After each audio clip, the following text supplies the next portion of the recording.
ఇల్లు నచ్చిందా మేడం? నచ్చింది కాబట్టి ఇప్పటికి 4-5 సార్లు వచ్చిన. అమ్మ నాకు రూమ్ కావాలమ్మా. మీరేమో 40 లక్షలు అంటున్నారు, 30 లక్షలు అయితే మేము రెడీ. ఇప్పటికే చాలా ఇబ్బందుల్లో ఉన్నాం, అమ్మడం తప్ప వేరే దారి లేదు. మరి 10 లక్షలు తగ్గించాలంటే ఎలా అండి? మాకు ఓకే అండి.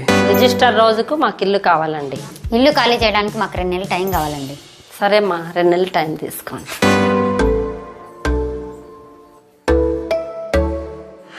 నాకు సగం సగం వాటా ఇస్తేనే ఖాళీ చేస్తారా తమ్ముడు?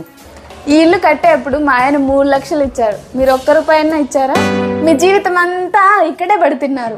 అమ్మ చనిపోయినప్పుడే నీకు 9 లక్షలు ఇచ్చాను కదక్క. అదంతా నాకు తెలియదురా తమ్ముడు, సగం సగం ఇవ్వాల్సిందే. అలాగైతే అప్పట్లో తులం బంగారం 20,000 ఉన్నప్పుడు ఈ ఇల్లు కట్టడానికి 3 లక్షలు ఇచ్చాడు. ఇప్పుడు తులం బంగారం 70,000 అయింది. అయితే బంగారం విలువ 3.5 రెట్లు పెరిగింది. ఆ లెక్కను మీరే మాకు 10.5 లక్షలు ఇవ్వాలి. అది ఇచ్చేసి అమ్మిన దాంట్లో సగం సగం తీసుకోండి. పోనీలే, పాపం మొగుడు తాగుబోతూ సరిగ్గా చూసుకోడు అని నేనే మిమ్మల్ని ఇక్కడ ఉంచితే ఏకు మేకే మా మీదే తిరగబడతారా? మా అక్కకు మాట్లాడడం తెలీదు, ఊరుకోవే. అలా ఊరుకుంటే సర్వం నాకేశారు. ఇప్పుడు కూడా ఊరుకుంటే పిల్లా పాపలున్న మనం రోడ్డు మీద పడాలి. ఏ బిడ్డ గుడ్డు లేని మీ అక్క మాత్రం మన నెత్తిని కూర్చొని ఊరేగుతుంది.